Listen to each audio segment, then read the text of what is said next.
जी जनाब, करें जी, बिस्मिल्लाह करें। साउंड, साउंड आप सुन रहे हैं ना मेरी बात, ये साउंड वेव है। डायरेक्ट सुन रहे होते तो ज़्यादा समझ में आता। अभी तो ये है ना कि इलेक्ट्रोमैग्नेटिक वेव्स के थ्रू सिग्नल पहुंच रहे हैं, वो आपको समझ आ रहे हैं। नहीं, हम डायरेक्ट कम्युनिकेशन की बात कर रहे हैं। साउंड वेव्स क्या होती हैं? सबसे पहले पता है, sound waves are longitudinal in nature. Sound waves are longitudinal in nature. They are longitudinal in nature.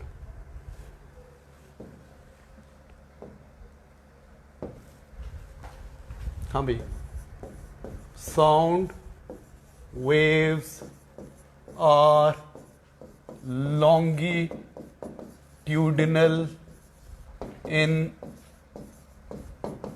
nature. Sound waves are longitudinal in nature. पता है लॉन्गिट्यूडनल वेव क्या होती है? पता है हमें। लॉन्गिट्यूडनल वेव्स जिनमें oscillations are parallel to the wave direction. Wave यूं जा रही है, ऑसिलेशंस भी यूं हो रही हैं। Parallel wave oscillations are parallel to the wave direction, जैसे स्लिंकी स्प्रिंग में होता है। तो लिखिए प्लीज पहला point, sound waves are longitudinal in nature. They are longitudinal in nature. बहुत बच्चे पूछते थे कि लॉन्गिट्यूडनल वेव के बारे में बताएं, उस पर कैसे वेव फ्रंट होंगे, यहां पे बात करेंगे। मैं कहता था पढ़ लेंगे इंशाल्लाह।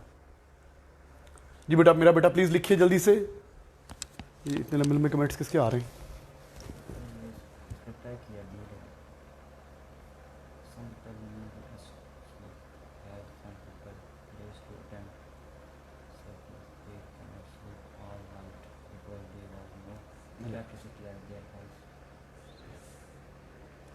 चलिए, इतने लंबे लंबे मैसेज करने में यार टाइम ज़ाया करते हो, इधर देखो ना।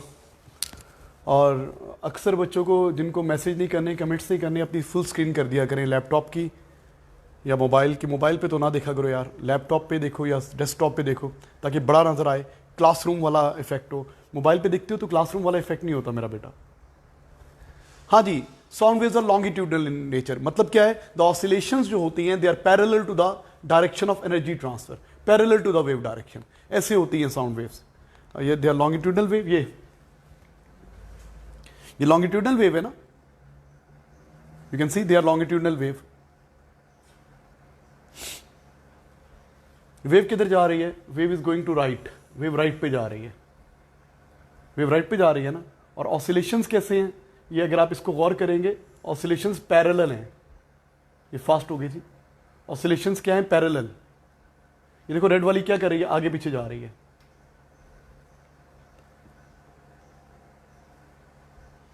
इसमें ऑसिलेशंस पैरेलल हैं।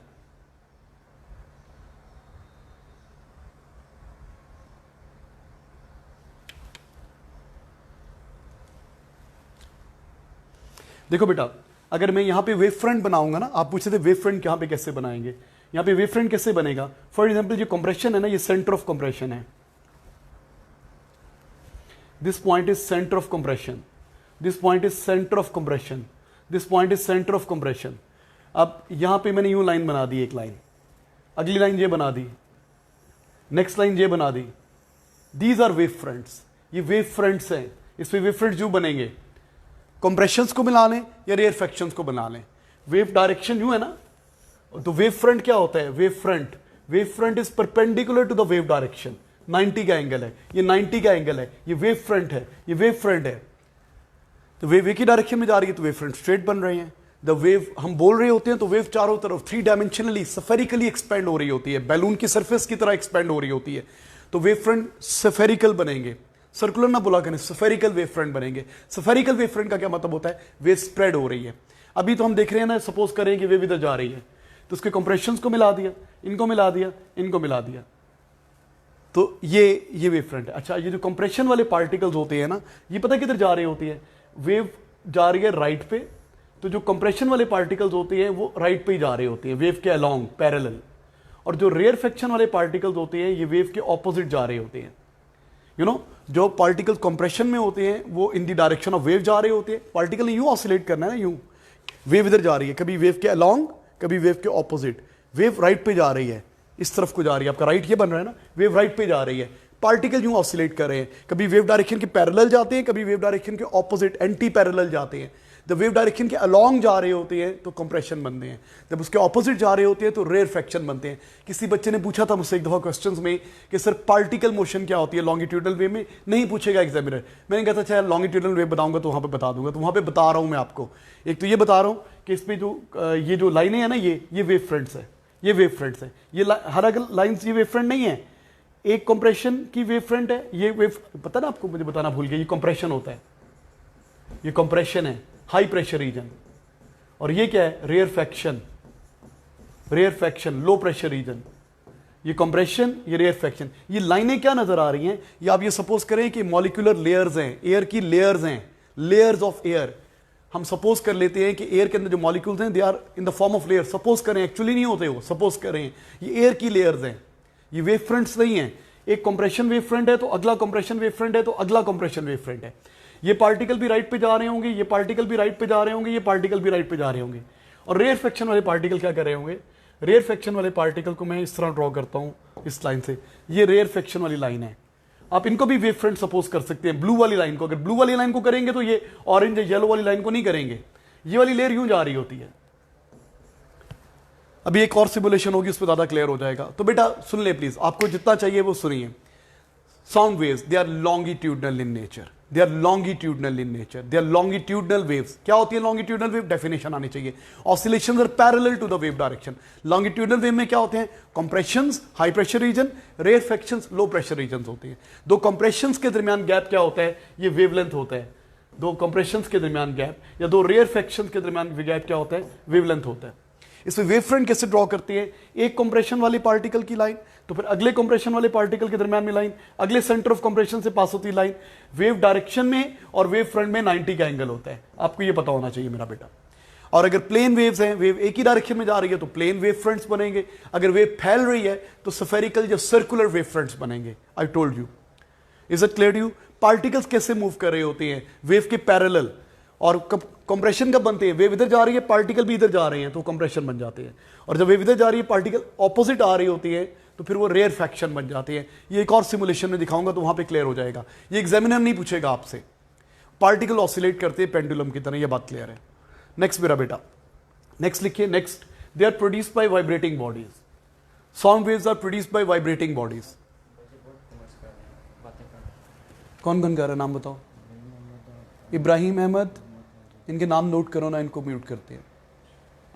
बेटा मैं आपको म्यूट करने लगा हूं या आप बिल्कुल बाज नहीं आ रहे। हाँ, कमेंट्स करने से आपका टाइम, क्योंकि आप पढ़ तो नहीं रहे, सुन तो रही नहीं है, फायदा क्या क्लास का। तो आपने कमेंट्स करने हैं तो उसको बंद करो और डायरेक्ट कमेंट कर लो, व्हाट्सएप ऑन करो मेरा बेटा। ऐसे तो नहीं करते यार, आपको कितनी बार मना किया। अभी लास्ट वार्निंग दे रहा हूँ, एक और कमेंट आया आपका, तो जिन जिन बच्चों का एक और कमेंट आया मैं उनको सबको म्यूट कर दूंगा, ठीक है। आई एम सॉरी यार, पहले से सॉरी कर रहा हूँ। तो प्लीज नो कमेंट्स, अभी कमेंट नहीं आएंगे आपके। क्वेश्चन करो ना, क्वेश्चन करो, आपस में क्यों बातें कर रहे हो, वो तो किसी भी टाइम कर सकते हो। अभी मेरा लेक्चर चल रहा है, अभी मेरा टाइम है ना, तो मुझसे बात करो बेटा, आपके फायदे के लिए कह रहा हूं।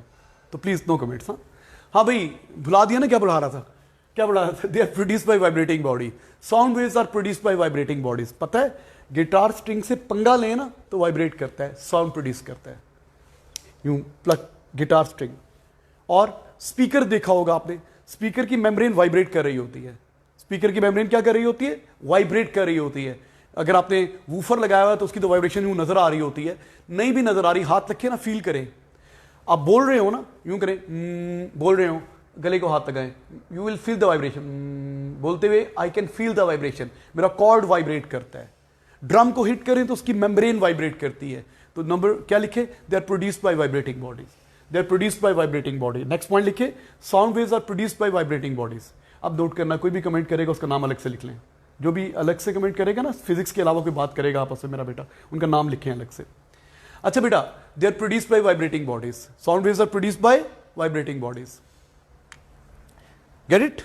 हर वाइब्रेटिंग बॉडी साउंड प्रोड्यूस करती है। देखो बेटा, गिटार स्ट्रिंग वाइब्रेट कर रहा है, ये एयर की लेयर्स हैं, ये क्या हो रही है, कंप्रेस हो रही है, एक्सपेंड हो रही है।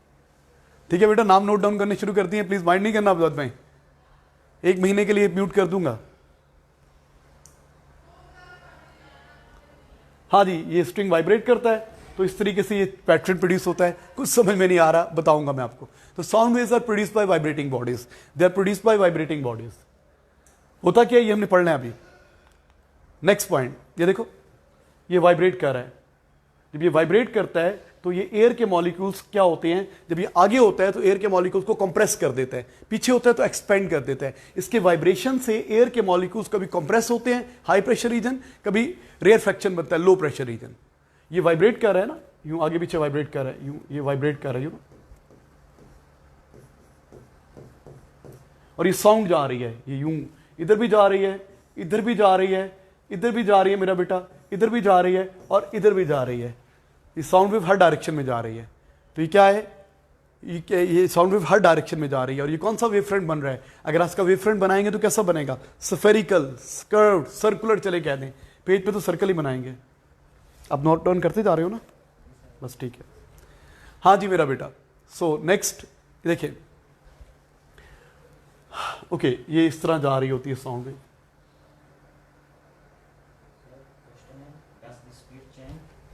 ओके स्पीड चेंज कब होगी, जब वो फैक्टर चेंज होगा जिस पे स्पीड डिपेंड करती है। साउंड वेव किस पे डिपेंड करती है पुत्र, साउंड वेव की स्पीड किस पे डिपेंड करती है, साउंड वेव की स्पीड डिपेंड करती है टेम्परेचर पे।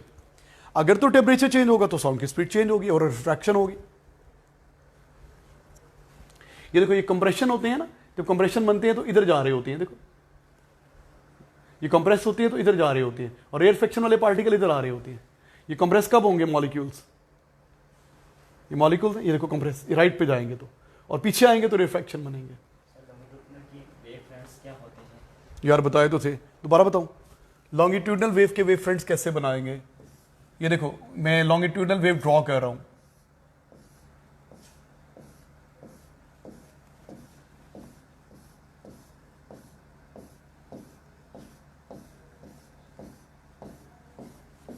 देखो ये कंप्रेशन है, अगला ये कंप्रेशन है, अगला ये कंप्रेशन है। मैंने यहां पे वेव फ्रंट्स बनाने हैं, मैं व्हाइट से बना रहा हूं।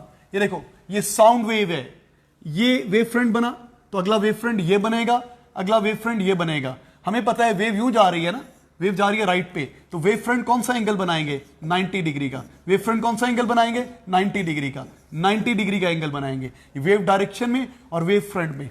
तो मैंने कंप्रेशन, सेंटर ऑफ कंप्रेशन से लाइन पास कर दी, ये वेव फ्रंट बन गया। अगले सेंटर ऑफ कंप्रेशन से लाइन पास कर दी, ये वेव फ्रंट बन गया।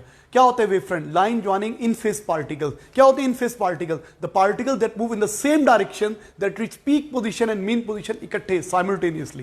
ये सब राइट पे जा रहे हैं। ये कंप्रेशन वाली लेयर है, ये भी राइट पे जा रही है, ये कंप्रेशन वाली लेयर है, ये भी राइट पे जा रही है, ये कंप्रेशन वाली लेयर है, ये भी राइट पे जा रही है। इकट्ठे मीन पे पहुंचते हैं, इकट्ठे पीक पे पहुंचते हैं। तो ये वेव फ्रंट है तो अगला ये वेव फ्रंट है तो अगला ये वेव फ्रंट है। हमने बात की हुई है। अब हम बात करते हैं कि जब कोई चीज वाइब्रेट करती है तो साउंड पैदा कैसे होती है। तो हेडिंग लिखिए प्रोपागेशन ऑफ साउंड। हेडिंग लिखिए propagation of sound. Propagation, PRO ये लिखा हुआ है, प्रोपागेशन ऑफ साउंड। जी बोलो बेटा। वाटर में तो वाटर वेव्स ही बनती है ना, वाटर से साउंड वेव भी पास करती है, तो साउंड वेव्स ही बनती हैं। वाटर वेव के अंदर साउंड वेव्स बनती हैं लेकिन वो नजर नहीं आती। वाटर वेव्स, जो वाटर वेव्स होती हैं वो नजर आती हैं। वाटर के अंदर साउंड ट्रेवल कर सकती है। वाटर के अंदर जब साउंड ट्रेवल करती है, हम उसके अंदर कंप्रेशन, रिफ्रैक्शन बनते हैं, बहुत कम बनते हैं, बहुत कम हाई प्रेशर और बहुत कम लो प्रेशर होता है, लेकिन बनते हैं। सॉलिड में भी साउंड वेव पास करती है, सॉलिड में भी लॉन्गिट्यूडनल वेव बनती है, लेकिन नजर नहीं आती। नजर सिर्फ वाटर वेव में वाटर वेव ही नजर आती है, ना वाटर में साउंड वेव नजर नहीं आती। साउंड वेव तो एयर में भी नजर नहीं आती। ओके, हेडिंग का लिखिए प्रोपागेशन ऑफ साउंड वेव। अब बेटा मैं आपको समझाता हूं। नौ हम पढ़ रहे हैं प्रोपागेशन ऑफ साउंड वेव। इस चीज को बोलते हैं ट्यूनिंग फॉर्क। ये वाई की तरह का होता है tuning fork. It's a tuning fork.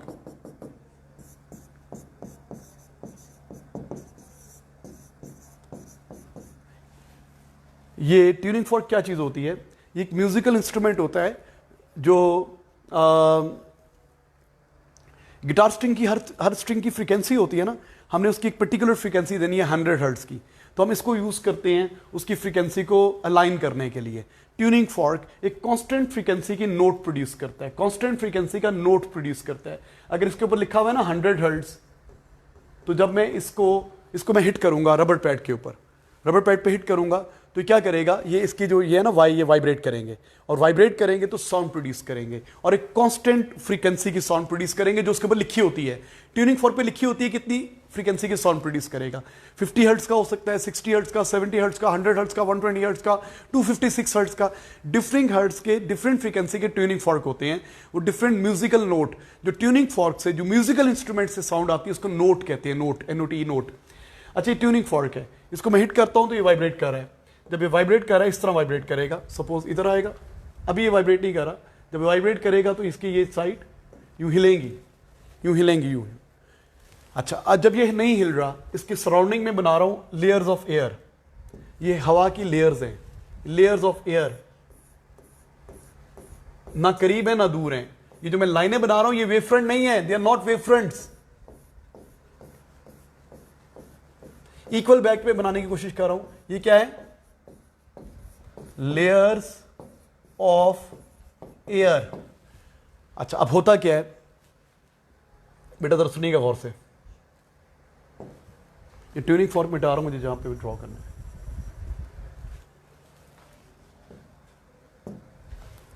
अच्छा भाई, जब ये वाइब्रेट करेगा और वाइब्रेट करते करते यूं हो जाएगा, यूं खुल जाएगा, यूं वाइब्रेट करेगा ना आगे पीछे, इसकी साइड, ये साइड भी यूं वाइब्रेट करेगी। जब ये यूं हो जाएगा, ये वाली साइड यूं हो जाएगी, कभी यूं होगी कभी यूं होगी, ट्यूनिंग फॉर्क। अच्छा, जब ये इस तरह होगा, इस पोजीशन में आएगा तो क्या करेगा, जब ये इस पोजीशन में आएगा, यहां पे नॉर्मल था, जब नॉर्मल से इस पोजीशन में आएगा, इस पोजीशन में आएगा, फिर इस पोजीशन में आएगा। अच्छा, जब इस पोजीशन में आएगा तो ये सराउंडिंग जो लेयर्स है ना, layers of air, layers of air को धक्का मारेगा, पुश करेगा। You know layers of air है ना, ये लेयर्स ऑफ एयर थी इसके साइड पे, तो आगे करेगा तो ये वाली जो लेयर्स है ना सराउंडिंग, इसके नेबरिंग लेयर्स, ये क्या हो जाएंगी, कंप्रेस, ये हो जाएंगी कंप्रेस, ये लेयर्स क्या होगी, कंप्रेस। नेक्स्ट वाली लेयर तक अभी डिस्टर्बेंस नहीं पहुंची, ये नॉर्मल गैप के ऊपर है, नॉर्मल गैप के ऊपर, नॉर्मल गैप, ये करीब बन गई गलती से मुझसे, ये नॉर्मल गैप है, क्या है, नॉर्मल गैप या नॉर्मल प्रेशर। यहां पे क्या हो गया है, प्रेशर हाई, ये चीज क्या बन गई है, कंप्रेशन, इसके इधर आने से। ओके, जब ट्यूनिंग फॉर्क, जब गिटार स्ट्रिंग राइट पे जाएगा तो ये नेक्स्ट लेयर को कंप्रेस कर देगा। अच्छा, अब क्या होगा, जब ये वापस आएगा तो ये जो लेयर्स कंप्रेस हुई हैं, अगर आप स्प्रिंग को कंप्रेस करो और छोड़ो तो वापस ही आता, वापस से ज्यादा आगे तक जाता है। तो ये जो लेयर्स है ना, ये लेयर्स, ये जो कंप्रेस लेयर्स हैं, इनमें एनर्जी स्टोर होगी, छोड़ेंगे तो ये एक्सपेंड होगी दोनों तरफ, ये इधर को भी एक्सपेंड होगी। दूसरे कलर से बना के दिखाता हूं, जी बिल्कुल, draw this, you have to draw it. ये वाली जो लेयर्स है ना, ये वाली लेयर्स बेटा, ये वाली लेयर्स क्या हो जाएंगी, नॉर्मल से ज्यादा दूर हो जाएंगी, ये वाली लेयर्स। अब अगली लेयर्स के लिए जगह क्या हो जाएगी, कम, बाकी नॉर्मल प्रेशर पे। ये लेयर्स ऑफ एयर हैं, यहां पे क्या हो गया, यहां पे प्रेशर लो हो गया बेटा, इस जगह पे क्या हो गया, इस जगह पे प्रेशर क्या हो गया, लो, और ये क्या बन गया है, रेयर फ्रैक्शन। और यहां पे क्या बन गया, यहां पे ये क्या बन गया, कंप्रेशन। अब पहले कंप्रेशन इस पोजीशन पे था, अब कंप्रेशन यहां आ गया। अच्छा, नेक्स्ट क्या होगा, अब ये ट्यूनिंग फॉर्क ऐसे तो नहीं रहेगा ना, अब ट्यूनिंग फॉर्क क्या करेगा मेरा बेटा, ये ट्यूनिंग फॉर्क दोबारा इस पोजीशन पे आएगा, ये वाइब्रेट कर रहा है ना, जब ट्यूनिंग फॉर्क दोबारा इस पोजीशन पे आएगा, नेक्स्ट बेटा, नेक्स्ट कैसे हो जाएगा ट्यूनिंग फॉर्क, ऐसे हो जाएगा। और ये लेयर्स भी क्या होंगी, इधर भी एक्सपेंड होंगी, इधर भी एक्सपेंड होंगी। अभी समझाता हूं, तो यहां पे क्या बन जाएगा, इस जगह पे क्या बन जाएगा, कंप्रेशन, और ये अगली लेयर्स क्या हो जाएंगी, रेयर फ्रैक्शन बन जाएगा, और उसके आगे वाली लेयर्स क्या हो जाएंगी, ये कंप्रेस हो जाएंगी, बाकी नॉर्मल प्रेशर के ऊपर है। आप देख सकते हो, पहले कंप्रेशन यहां पे था, फिर कंप्रेशन यहां पहुंचा, फिर कंप्रेशन आगे जाता जा रहा है, ये कंप्रेशन है, ये रेयर फ्रैक्शन है, ये कंप्रेशन है, तो कंप्रेशन आगे जाता जा रहा है। इसके वाइब्रेट होने से जब ये आगे होता है तो इन लेयर को कंप्रेस कर देता है। अब ये जो कंप्रेस लेयर्स हैं ये दोनों तरफ एक्सपेंड होंगी, इधर भी एक्सपेंड होगी, इधर भी एक्सपेंड होगी, दोनों साइड्स पर एक्सपेंड होंगी। ये जो कंप्रेस लेयर्स हैं ये दोनों साइड्स पर एक्सपेंड होंगी। जैसे स्प्रिंग को आप कंप्रेस करके छोड़ो तो नॉर्मल से ज्यादा एक्सपेंड होता है, जब ये नॉर्मल से ज्यादा एक्सपेंड होता है तो ये लेयर्स यूं हो जाएंगी, अगली लेयर्स के लिए स्पेस कम हो जाएगी, ये कंप्रेस हो जाएंगी, फिर ये दोनों तरफ एक्सपेंड होंगी। जब दोनों तरफ एक्सपेंड होंगी, इधर भी जाएंगी इधर भी जाएंगी, और ये ट्यूनिंग फॉर्क भी वापस आएगा, तो ये लेयर्स दोबारा क्या हो जाएंगे, कंप्रेस, क्योंकि ये यूं एक्सपेंड हुई हैं। अब ये लेयर जब एक्सपेंड होंगी तो आगे कंप्रेस हो जाएंगी, अगली लेयर जब एक्सपेंड होगी तो आगे कंप्रेशन हो जाएगा। इस तरह कंप्रेशन पहुंचते पहुंचते हमारे कान तक पहुंचेगा। कंप्रेशन क्या करेगा, ईयर ड्रम को पुश करेगा, रेयरफेक्शन क्या करेगा, ईयर ड्रम को पुल करेगा। कंप्रेशन ईयर ड्रम को पुश करेगा, रेयरफेक्शन इसको पुल करेगा, तो हमारा ईयर ड्रम वाइब्रेट करेगा। जब साउंड वेव यहां पे पहुंचेगी तो हमारा ईयर ड्रम क्या करेगा, वाइब्रेट करेगा, और हमें साउंड की सेंसेशन होगी। दोबारा सुन लें जी, बोलो।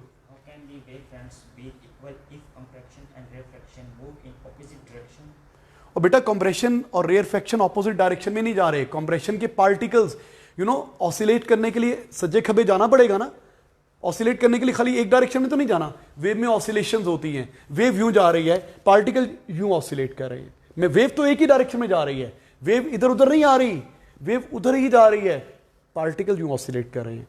तो जब पार्टिकल यूं करते करते यहां जा रहे होते हैं, वेव की डायरेक्शन में जा रहे होते हैं तो कंप्रेशन बनते हैं, वेव के ऑपोजिट आ रहे होते हैं तो रेयरफेक्शन बनते हैं। पार्टिकल की ऑसिलेशंस हैं, ऑसिलेट करने के लिए डायरेक्शन चेंज करनी पड़ती है, वेव तो उधर ही जा रही है। पार्टिकल यूं जाएंगे कंप्रेशन बनेंगे, यूं आएंगे रेयरफेक्शन बनेंगे। कंप्रेशन रेयरफेक्शन सब आगे आगे जा रहे हैं, आगे जा रहे हैं, इस साइड पे जा रहे हैं, वेव इस साइड पे जा रही है, पार्टिकल्स ऑसिलेट कर रहे हैं। पार्टिकल्स को ऑसिलेट करने के लिए आगे पीछे होना पड़ेगा। अच्छा, मैं सिमुलेशन दिखाऊंगा, आपको क्लियर हो जाएगी। तो बोलो। If we watch a sound waves horizontal, does it like transfer waves? नहीं बेटा, it is not a transverse wave. जैसे मर्जी देखेंगे, ये लॉन्गिट्यूडनल वेव ही है, क्योंकि लॉन्गिट्यूडनल वेव में और ट्रांसवर्स वेव में क्या फर्क है। वेव यूं जा रही है, यूं ऑसिलेशंस होंगी, तो ट्रांसवर्स वेव। नाम लिख रहे हो, कौन है नाम? हाँ जी इब्राहिम साहब, पबजी भी बैन हो गई और आप भी बैन हो गए हैं। लिखा है नाम इसका, इब्राहिम पूरा नाम लिखो इसका। बेटा बिल्कुल बाज नहीं आ रहे, पेरेंट्स को भी कॉल करनी पड़ेगी मुझे फिर। इब्राहिम का नाम लिखो, कमेंट्स करने से बाज नहीं आ रहा। और भी नाम लिखो जो भी है, इब्राहिम का पूरा नाम लिखना। ओके बेटा, वेव यूं जा रही है, पार्टिकल्स परपेंडिकुलर ऑसिलेट कर रहे हैं, ये ट्रांसवर्स वेव है। चाहे सज्जे देखें, खब्बे देखें, ऊपर से देखें, नीचे से देखें, ट्रांसवर्स वेव है। लॉन्गिट्यूडनल वेव यूं है, पार्टिकल यूं कहीं से भी देखेंगे उसके पैरेलल ऑसिलेशन होगी, देखने से कोई फर्क नहीं पड़ेगा। तो बहरहाल अभी सुन लें, propagation of sound wave. Sound wave कैसे ट्रेवल करती है, तो अब जरा सुनिए। जब कोई चीज़ वाइब्रेट कर रही होती है, वाइब्रेट कर रही होती है, देखो समझ मैं यूं वाइब्रेट, मेरे हाथ यूं वाइब्रेट कर रहे हैं। जब मेरे हाथ आगे जाएंगे, उस तरफ को जाएंगे, तो ये जो लेयर्स हैं इनको कंप्रेस कर देंगे। जब वापस आएंगे तो ये जो कंप्रेस लेयर है ये एक्सपेंड होंगी, दोनों तरफ एक्सपेंड होंगी, मेरी तरफ भी और आगे आगे कंप्रेशन पहुंच जाएगा। फिर अगली कंप्रेस लेयर जब एक्सपेंड होगी, आगे वालों को कंप्रेस कर देंगी। Get it? दोबारा सुनिए, ये लेयर्स ऑफ एयर हैं, इक्वल गैप पे बनानी है, इक्वल गैप पे बनानी है आपने, इक्वल गैप पे बनानी है। लेयर्स ऑफ एयर को बेटा इक्वल गैप पे बनाना है। ये नॉर्मल प्रेशर है, ना एटमॉस्फेरिक प्रेशर के इक्वल है, ना ज्यादा है ना कम है। जब ट्यूनिंग फॉर्क को हिट करेंगे, ये आगे पीछे वाइब्रेट करेगा, जब ये आगे जाएगा, यूं एक्सपेंड होगा, तो ये वाली लेयर जो थी, ये वाली लेयर ये कंप्रेस हो जाएंगी, ये कंप्रेस हो जाएंगी। अच्छा, अब जब कंप्रेस तो नहीं रहेंगी, इनको अभी रूम थोड़ा है तो कंप्रेस हो गई है। अब ट्यूनिंग फॉर्क जब इस साइड पे पहुंचेगा, वापस इधर आएगा इधर, तो और ये लेयर्स क्या थी, कंप्रेस्ड, इनको रूम मिल जाएगी, लेकिन ये इधर भी एक्सपेंड होंगी, इधर भी एक्सपेंड होंगी। इनके एक्सपेंशन से क्या होगा, ये तो रेयरफेक्शन बन जाएगा, लेकिन आगे कंप्रेशन ट्रेवल हो जाएगा। तो कंप्रेशन यहां से यहां पहुंच गया, आगे पहुंच गया, इस जगह पे पहुंच गया, मतलब पहले यहां पे था, अब यहां पहुंच गया। अच्छा, फिर क्या होगा, फिर ये जब ट्यूनिंग फॉर्क वापस आएगा, ये ट्यूनिंग फॉर्क दोबारा वापस आएगा, और ये लेयर्स भी क्या करेंगी, एक्सपेंड होंगी। स्प्रिंग कंप्रेस हुआ है, अगर एक्सपेंड होता है तो दोनों साइड पर एक्सपेंड होता है। जब इस साइड पे एक्सपेंड होंगी तो कंप्रेशन यहां पहुंच जाएगा, आगे पहुंच गया, और ये लेयर्स खुद क्या होगी, एक्सपेंड हो गई, और इनके एक्सपेंड होने से इनकी रूम भी कम हो गई, और ये ट्यूनिंग फॉर्क की ये वाली साइड भी इधर आ गई, इस साइड पे आ गई, ये दोबारा कंप्रेस हो गई। तो क्या होगा, ये ऑसिलेट करता जाएगा, और कंप्रेशन रेयरफेक्शन एयर में वेरिएशन इन प्रेशर पैदा करता जाएगा। किसी चीज के वाइब्रेट करने से, गिटार स्ट्रिंग है, यूं वाइब्रेट कर रहा है, जब ये इधर जाता है ये लेयर्स कंप्रेस हो जाती है, ये एक्सपेंड हो जाती है। जब ये इधर जाता है ये एक्सपेंड हो जाती है, आगे कंप्रेस हो जाती है, यहां पे कंप्रेशन आ जाता है। देखो, जब कोई चीज ऑसिलेट कर रही है तो एयर में क्या कर रही है, variations in pressure, which is sound wave. Sound wave में क्या होता है, compression, high pressure region, rarefactions low pressure region. तो जब कोई चीज ऑसिलेट करती है, इसके ऑसिलेट करने से डिस्टर्बेंस पैदा होती है। Disturbance is a wave, sound wave पैदा होती है। It consist of compressions, it consist of rarefactions. Compression rarefactions होते हैं जो कि ऑब्जर्वर के कान तक पहुंचते हैं। तो जब ऑब्जर्वर के कान तक पहुंचते हैं तो ऑब्जर्वर का कान क्या करता है, वाइब्रेट करता है और उसको साउंड की सेंसेशन होती है। Is it clear to you? बोलो। Position of longitudinal waves.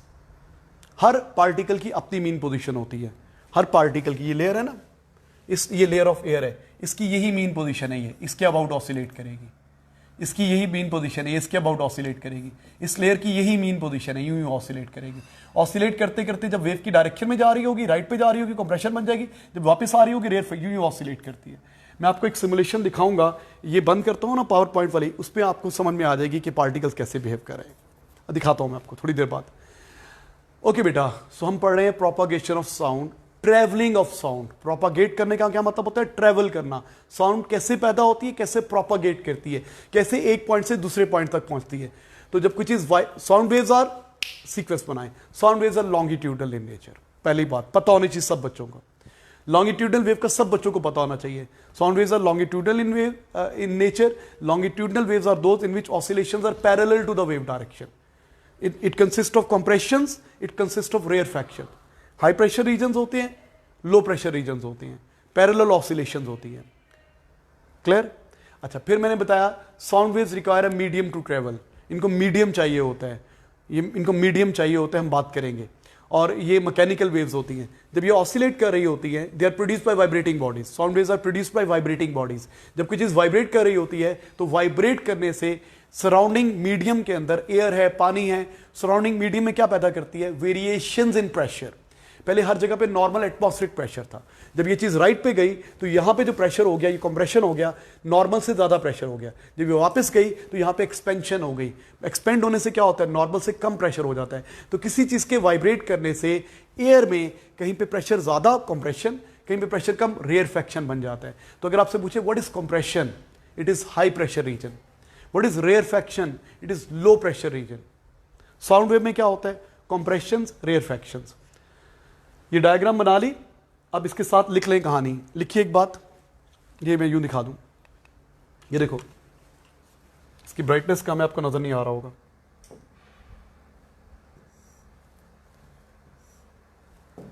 ये देखिए,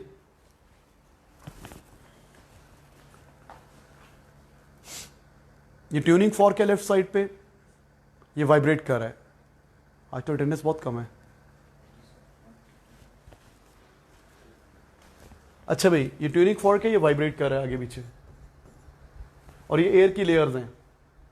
यहां पे ये क्या है? कंप्रेशन। ये भी क्या है? कंप्रेशन। ये क्या है? रेयरफैक्शन। यहां पे भी क्या बना हुआ है? रेयरफैक्शन। एक ये वेव फ्रंट है तो अगला ये वेव फ्रंट होगा। ये जब कान पे पहुंचेंगे, ये ऑब्जर्वर का कान नजर आ रहा है आपको, ईयर ड्रम पे पहुंचेंगे तो कंप्रेशन कान को क्या करेगा? पुश करेगा। रेयरफैक्शन क्या करेगा? पुल करेगा। तो ईयर ड्रम वाइब्रेट करेगा। और जी हाँ, वॉल भी होगी तो क्या होगी? वॉल के मॉलिक्यूल एक्सपेंड कॉन्ट्रैक्ट होंगे, वॉल से साउंड रिफ्लेक्ट हो जाएगी, ट्रांसमिट होने की चांसेस बहुत कम है। ठीक है, वॉल से साउंड वेव रिफ्लेक्ट हो जाएगी। अच्छा बेटा, साउंड वेव इधर जा रही है, देखो साउंड वेव राइट पे जा रही है, तो लिख लें प्लीज, लिखिए। आपने लिखा ना, sound waves are produced by vibrating body, और प्रोपागेशन ऑफ साउंड की वो डायग्राम बनाई है आपने, मुश्किल सी डायग्राम, उसके साथ लिखिए a vibrating body creates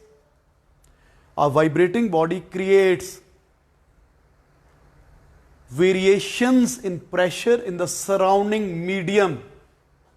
air कह दे चले। A vibrating body creates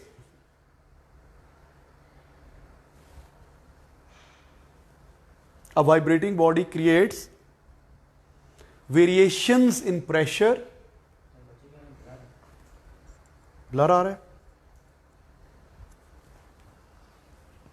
अच्छा चलें, आवाज तो आ रही है ना मेरा बेटा? ब्लर अभी पिक्चर तो दिखती नहीं है, आप, मैं डिक्टेट करा रहा हूं आपको।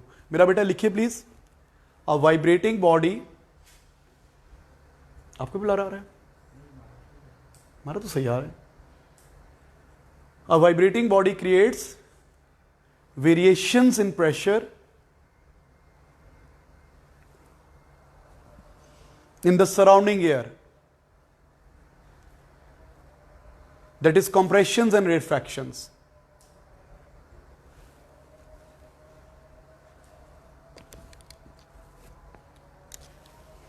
आसान हो रही है बेटा, 2 मिनट रुक रहा हूं.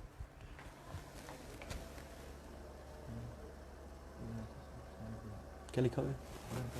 ब्लर आ रहा है. अच्छा ऊपर करो, एक मिनट आहिस्ता नीचे थोड़ा, एक नीचे. ये कह रहा है वाई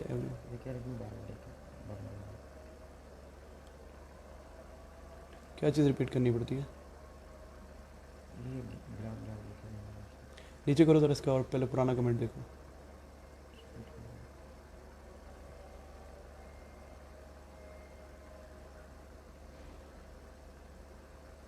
वेट,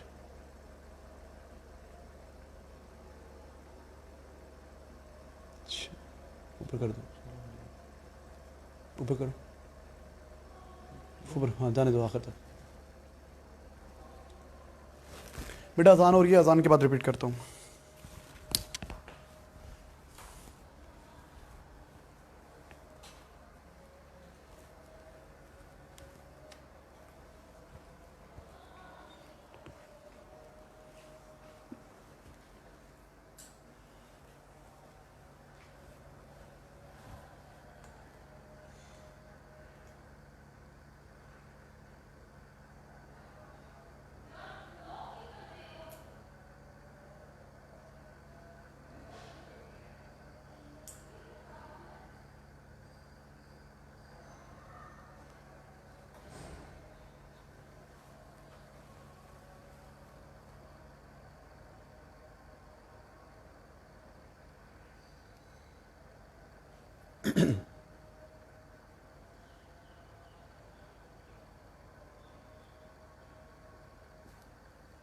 जज़ाकल्लाह.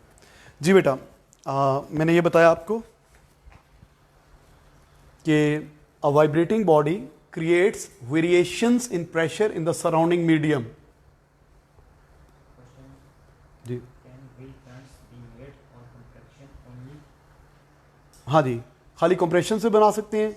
अगर एक कंप्रेशन में बनाया तो नेक्स्ट भी कंप्रेशन में बनाएंगे वेव फ्रंट, और अगर एक रेयर फ्रैक्शन में बनाया तो नेक्स्ट भी रेयर फ्रैक्शन पे बनाएंगे, क्योंकि दो कंप्रेशंस के दरमियान गैप वेवलेंथ होता है ना, तो दो वेव फ्रंट के दरमियान गैप भी 1 वेवलेंथ होता है.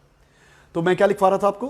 अ vibrating body creates a variations in pressure in the surrounding air, that is compressions and rarefaction, which is sound wave, which is sound wave. ये ऑब्जर्वर तक जा रही है.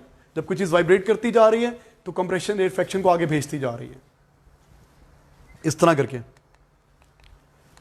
इस तरह करके ये कंप्रेशन आगे जा रहे हैं. देखो पार्टिकल्स आगे नहीं जा रही, पार्टिकल ऑसिलेट कर रहे हैं. कॉन्सेंट्रेट करें इसके ऊपर, ये आगे पीछे जा रहे हैं.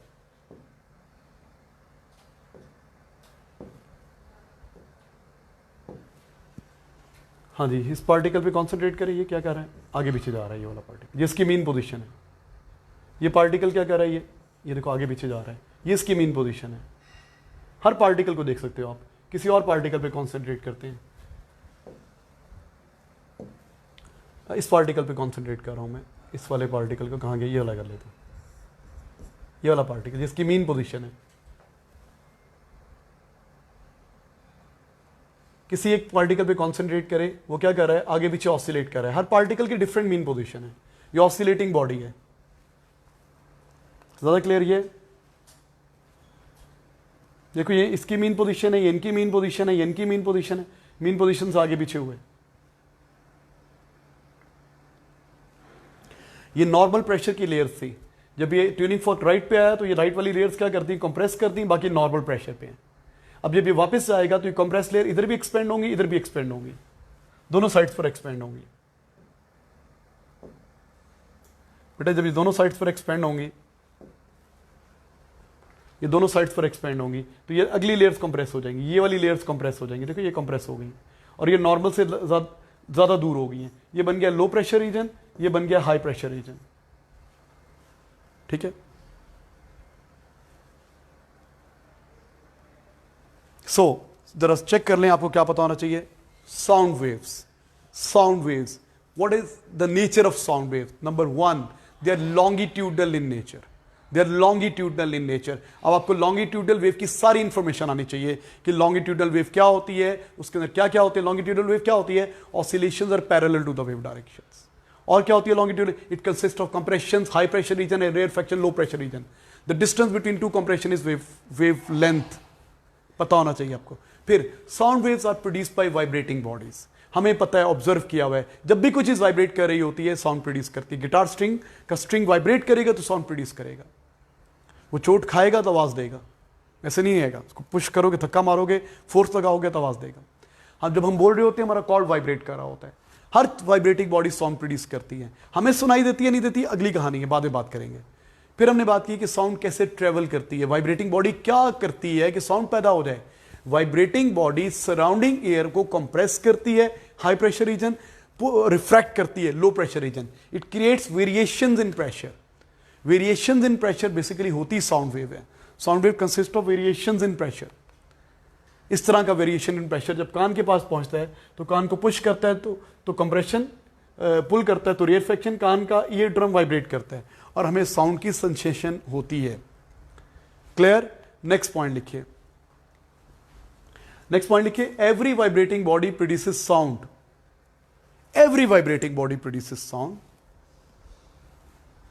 Every vibrating body produces sound.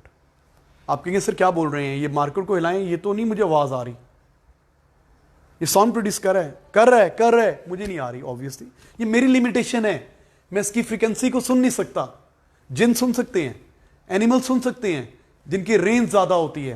बेटा हर वाइब्रेटिंग बॉडी साउंड प्रोड्यूस करती है, but we can hear only audible range, specific frequency सुन सकते हैं।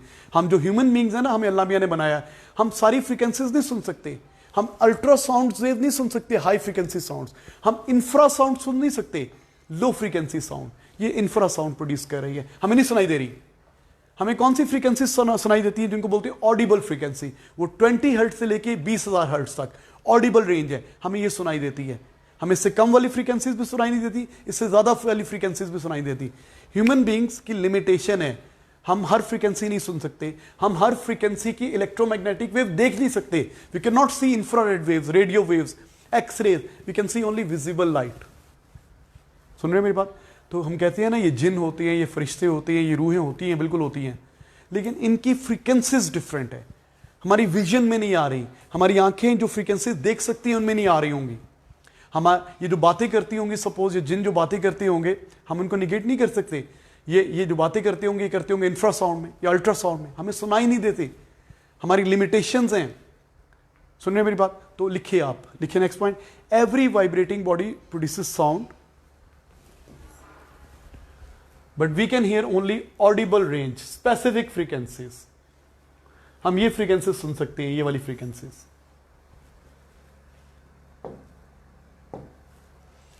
Every vibrating body produces sound, but we can hear only audible range. Audible range कितनी होती है? 20 हर्ट्ज से लेके 20,000 हर्ट्ज तक ऑडिबल रेंज है। हम ये फ्रीक्वेंसी सुन सकते हैं, ऑडिबल हैं, सुनाई देती हैं। ये जो इससे लोअर फ्रीक्वेंसीज है ना, ये इंफ्रासाउंड है, we can not hear, we can not sense. और ये अल्ट्रासाउंड है, जिनकी फ्रीक्वेंसी 20,000 से ज्यादा है, वो अल्ट्रासाउंड है, इनको भी हम नहीं सुन सकते।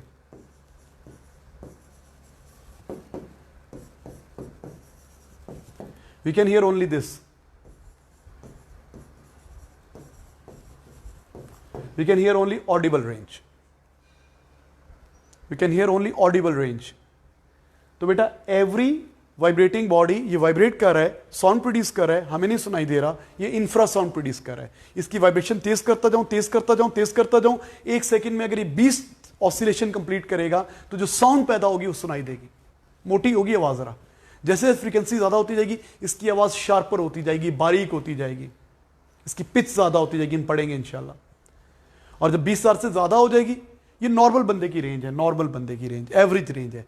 हो सकता है हमें 18 हर्ट्ज भी सुनाई दे, हो सकता है हमें 25,000 भी सुनाई दे। तो ये बेटा एवरेज फ्रीक्वेंसीज हैं जो ऑडिबल रेंज है, जो आम तौर पे बंदों को सुनाई देती, आम बंदों को, एक्स्ट्रॉर्डिनरी बंदों की बात नहीं कर रहा। क्या कह रहे हैं क्वेश्चंस? क्या कह रहे हैं Even that, even more. अबीर?